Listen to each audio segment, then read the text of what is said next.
Türkmenawatda karantin aslında saklanyan 15 töwereği adam karantin zonasynyň gaçdy. Türkmenawadyň koronawirusyň ýaýramagyna garşy karantin zonasynyň gaçan raýatlary uly jerime ýa-da 1 ýyla çenli azatdykdan mahrum etmek jezasy garaşýar.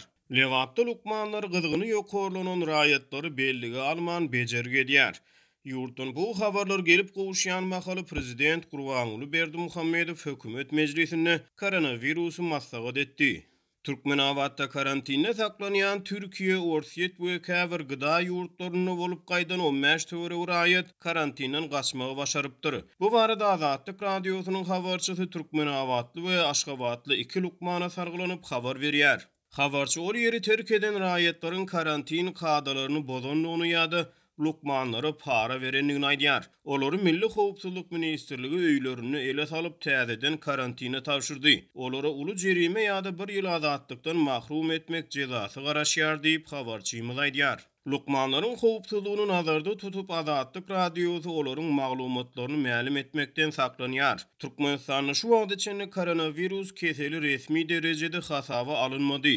Ýurtda koronavirusyň ýokdugy aýdylýar. Gyzygyny bolup koronavirusdan şüphe edilen ençeme raýat bolupdyr, emma olar arasda çykypdyrlar diýip Azatlyk radiosynyň habarçysy aýdýar. Ýöne onuň maglumatlaryna görä Lewapda gyzygyny ýokorlanan käbir raýatlar keselhanada hasaba alınmazdan olara saglyk bejergisi berilýär.